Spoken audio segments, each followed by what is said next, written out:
திடீரென ஈரானுடைய தலைநகர் தெஹரான்ல இருந்து ஒரு விமானம் யமனுடைய தலைநகர் சனாவுல ஹூத்திகளுடைய கட்டுப்பாட்டில் இருக்கக்கூடிய விமான நிலையத்தில் தரையிறங்குவதற்கு முற்பட்ட நேரம் சவுதி அரேபியாவுடைய ஆதரவு பெற்ற படைப்பிரிவுகள் தாக்குதல்களை நடத்தி இருந்தது. அந்த தாக்குதல்களுக்கு பதிலடியாகத்தான் யமனில் இருக்கக்கூடிய ஹவுத்தீஸும் பதிலடி தாக்குதல்களை கொடுக்க ஆரம்பித்தார்கள். இந்த பிரச்சனை தான் இப்பொழுது உச்சமாக முற்றிக்கொண்டிருக்கிறது. சவுதி அரேபியாவினுடைய துறைமுகங்களில் இருந்து ரெட் சி வழியாக, செங்கடல் வழியாக சவுதியினுடைய எந்த கப்பல்களும் பயணிக்க முடியாது என்கிற மிகப்பெரிய தடையை விதித்திருக்கிறது ஹவுத்தி படைப்பிரிவு.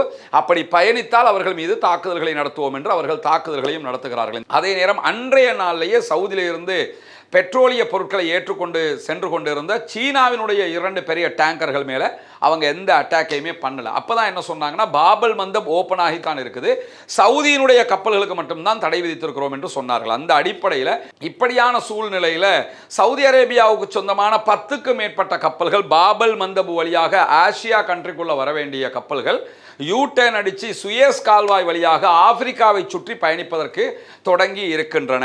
அமெரிக்கா சவுதி அரேபியாவுக்கு அணு தொடர்பான தொழில்நுட்பங்களை வழங்குவதற்கு ஒப்புக்கொண்டிருக்கிறார்களே, இது தொடர்பாக உங்களுடைய கருத்துக்கள் என்ன என்று கேட்கும்போது, தாராளமாக சவுதி அரேபியா உள்ளிட்ட பிராந்திய சகோதர நாடுகள் அணு தொழில்நுட்பத்தை பெற்றுக்கொள்ள வேண்டும். அணு தொழில்நுட்பம் தேவையானது, அதைத்தான் நாங்களும் பண்ணிக்கிட்டதுக்கு முயற்சி பண்ணுறோம். ஆனால் எங்களை தடுக்கிறவங்க சவுதி அரேபியாவுக்கு கொடுக்குறாங்க. எங்களுக்கு ஒன்றும் பிரச்சனை கிடையாது. சவுதி அரேபியாவுக்கு அந்த தொழில்நுட்பத்தை அமெரிக்கா கொடுப்பதில் எங்களுக்கும் மகிழ்ச்சி தான். ஆனால் இஸ்ரேல் அதை கொடுக்க விட மாட்டாங்க.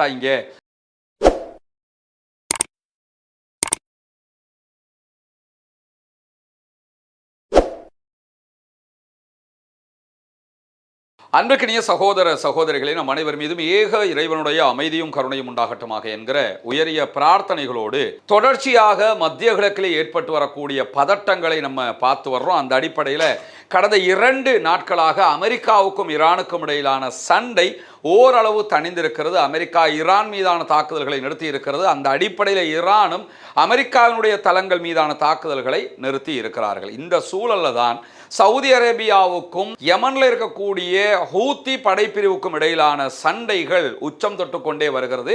2 தரப்பும் மாறி மாறி அட்டாக் பண்ணி கொண்டிருக்கக்கூடிய சூழல்ல இன்றைய நாள் வெளியாகி இருக்கக்கூடிய தகவல்கள் பிரகாரம் சவுதி அரேபியாவினுடைய 3 டேங்கர் கப்பல்கள் மேலே ஹவுத்தி படைப்பிரிவினர் தாக்குதல்களை நடத்தி இருக்கிறார்கள்.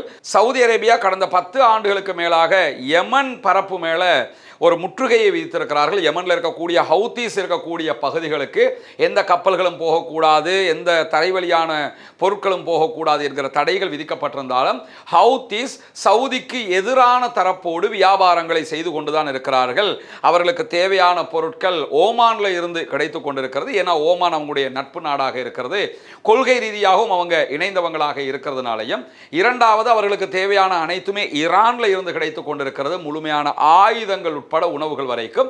அதை தாண்டி சீனாவிடமிருந்தெல்லாம் அவர்கள் தேவையானதை பெற்றுக்கொண்டு இருக்கிறார்கள். இப்படியான சூழலில் தான் திடீரென ஈரானுடைய தலைநகர் தெஹரான்ல இருந்து ஒரு விமானம் யமனுடைய தலைநகர் சனாவுல ஹூத்திகளுடைய கட்டுப்பாட்டில் இருக்கக்கூடிய விமான நிலையத்தில் தரையிறங்குவதற்கு முற்பட்ட நேரம் சவுதி அரேபியாவுடைய ஆதரவு பெற்ற படைப்பிரிவுகள் தாக்குதல்களை நடத்தி இருந்தது. அந்த தாக்குதல்களுக்கு பதிலடியாகத்தான் யமனில் இருக்கக்கூடிய ஹவுத்தீஸும் பதிலடி தாக்குதல்களை கொடுக்க ஆரம்பித்தார்கள். இந்த பிரச்சனை தான் இப்பொழுது உச்சமாக முற்றிக்கொண்டிருக்கிறது. சவுதி அரேபியாவினுடைய துறைமுகங்களில் இருந்து ரெட் சி வழியாக, செங்கடல் வழியாக சவுதியினுடைய எந்த கப்பல்களும் பயணிக்க முடியாது என்கிற மிகப்பெரிய தடையை விதித்திருக்கிறது ஹவுத்தி படைப்பிரிவு.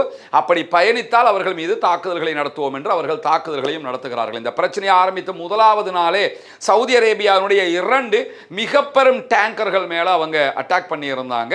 அதே நேரம் அன்றைய நாளிலேயே சவுதியில இருந்து பெட்ரோலிய பொருட்களை ஏற்றுக்கொண்டு சென்று கொண்டிருந்த சீனாவினுடைய 2 பெரிய டேங்கர்கள் மேலே அவங்க எந்த அட்டாக்கையுமே பண்ணல. அப்போதான் என்ன சொன்னாங்கன்னா, பாபல் மந்தப் ஓப்பன் ஆகித்தான் இருக்குது, சவுதியினுடைய கப்பல்களுக்கு மட்டும்தான் தடை விதித்திருக்கிறோம் என்று சொன்னார்கள். அந்த அடிப்படையில் நேற்றைய தினம் மேலும் 3 கப்பல்கள் மேலே அவங்க அட்டாக் பண்ணியிருக்கிறாங்க. அவைகளும் பெரிய டேங்கர் கப்பல்களாக இருக்கிறது. மில்லியன் கணக்கான பேரல் க்ரூட் ஆயில்களை ஏற்றிக்கொண்டு போகக்கூடிய கப்பல்கள். இப்படியான சூழ்நிலையில் சவுதி அரேபியாவுக்கு சொந்தமான 10க்கும் மேற்பட்ட கப்பல்கள் பாபல் மந்தப் வழியாக ஆசியா கண்ட்ரிக்குள்ள வர வேண்டிய கப்பல்கள் யூட்டர்ன் அடித்து சுயஸ் கால்வாய் வழியாக ஆப்பிரிக்காவை சுற்றி பயணிப்பதற்கு தொடங்கி இருக்கின்றன. எனவே இந்த முற்றுகை ரொம்ப சக்சஸ்ஃபுல்லாக இருப்பதாக ஹவுத்திஸ் அறிவிச்சுக்கிட்டு இருக்கிறாங்க. இது சவுதிக்கு மிகப்பெரிய பின்னடைவாகவும் இருக்கக்கூடிய சூழல்ல இன்றைக்கு மேலதிகமாக இன்னும் சில முக்கியமான செய்திகள் வெளியாகி இருக்கிறது. ஈரானுடைய ஃபாரின் மினிஸ்ட்ரியினுடைய ஊடக பேச்சாளர், மீடியா ஸ்போக் பர்சனாக இருக்கக்கூடிய இஸ்மாயில் பகாயி ஒரு ஊடக சந்திப்பை நடத்தி இருக்கிறார். அந்த ஊடக சந்திப்பில்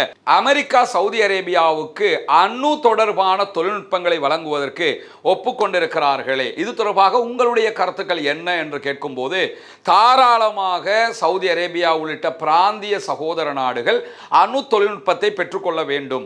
அணு தொழில்நுட்பம் தேவையானது, அதைத்தான் நாங்களும் பண்ணிக்கிட்டதுக்கு முயற்சி பண்றோம். ஆனா எங்களை தடுக்கிறவங்க சவுதி அரேபியாவுக்கு கொடுக்கறாங்க. எங்களுக்கு ஒன்றும் பிரச்சனை கிடையாது.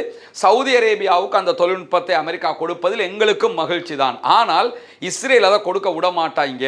அதனால தான் அமெரிக்க அதிபர் டொனால்ட் ட்ரம்ப் எக்ரிமெண்ட் எல்லாத்தையும் சைன் பண்ணுறதுக்கு ரெடி ஆகிட்டு அவரே எல்லா அனுமதியும் கொடுத்துவிட்டு என்ன சொன்னார்னா, திடீர்னு ஆப்ரஹாம் ஒப்பந்தம் என்கிற இஸ்ரேலை தனிநாடாக அங்கீகரிக்க வைக்கிற ஒப்பந்தத்தில் ஒப்புக்கொண்டால் மாத்திரம்தான் இதை நாங்கள் கொடுப்போம் என்கிற ஒரு இடைப்பட்ட முரண்பட்ட கருத்தை சொல்லி இருக்கிறார். எனவே இந்த கருத்துக்கள் அவர் சொல்றதுக்கான காரணமே என்னன்னு கேட்டால், இஸ்ரேலிய பிரதமர் பெஞ்சமின் நெத்தன்யாகுடையும் இஸ்ரேலுடையும் இன்வால்மெண்ட் மட்டும்தான். இந்த அடிப்படையில் இன்றைய தினம் இஸ்ரேலிய பிரதமர் பெஞ்சமின் நெத்தன்யாகு மீண்டும் அமெரிக்க அதிபர் டொனால்ட் ட்ரம்பை 7வது முறையாக சந்திப்பதற்கு வாஷிங்டன் டிசிக்கு போய்கிட்டு இருக்கிறாரு.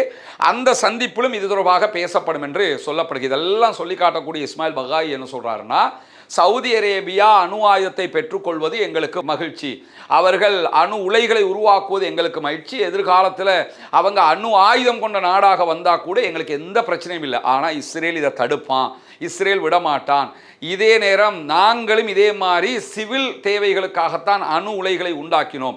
ஆனால் நாங்கள் அணு ஆயுதம் செய்ய போகிறோம்னு சொல்லி எங்கள் மேலே அட்டாக் பண்ணுறாங்களா இல்லையா? அப்போ நாங்கள் சிவில் தேவைகளுக்காக பொதுமக்களுடைய பயன்பாட்டுக்காக அணு உலைகளை உண்டாக்கினால் அதற்கு எதிராக அமெரிக்கா யுத்தம் செய்கிறது, சவுதி அரேபியாவுக்கு அதே தொழில்நுட்பத்தை கொடுக்கிறது என்றால் இதை பொதுமக்கள் உலக மக்களிடத்திலேயே இதற்குரிய ஜட்ஜ்மெண்ட்டை நாங்கள் விட்டுடுறோம் அப்படின்னு இருக்கிறாங்க. ஏன்னா 2 பேரும் ஒரே வேலையை தான் செய்கிறோம், நாங்கள் செய்யக்கூடாது, அவங்களுக்கு நாங்களே கொடுப்போம்னா இது என்ன நியாயம் என்கிற விதமாக அவர் இந்த கருத்துக்களை சொல்லி இருப்பதை நம்ம பார்க்க முடிகிற அதே நேரத்தில் மேலதிகமாக தற்போது அமெரிக்காவோடு ஒரு சமாதான பேச்சுவார்த்தைக்கு ஈரான் போகிறதா என்று கேட்கும்போது, நாங்கள் போக வேண்டிய அவசியம் இல்லை, அவங்க தான் எங்களை கேட்டுக்கிட்டு இருக்கிறாங்க. பொதுவாகவே நீங்கள் பார்த்தீங்கன்னா எப்பொழுதெல்லாம் பெட்ரோலியம் விலை உயருமோ, க்ரூட் ஆயிலில் விலை எப்போ எல்லாம் ரேட்டு கூடுமோ அப்பெல்லாம் அமெரிக்கா பேச்சுவார்த்தைக்கு வருவாங்க.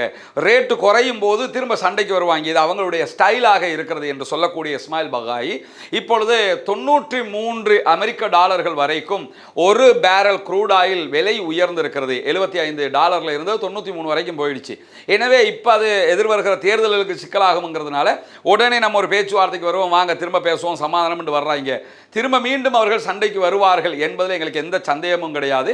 எது எப்படி போனாலும் நாங்கள் 2க்குமே எப்பொழுதும் தயாராக இருக்கிறோம் என்கிற பதில்களையும் சொல்லியிருக்கிறார். இன்றைக்கு வெளியாக இருக்கக்கூடிய மிக முக்கியமான செய்திகளுடைய இதுவரையான செய்தி தொகுப்பை தான் உங்களோடு பகிர்ந்து கொண்டிருக்கிறோம்.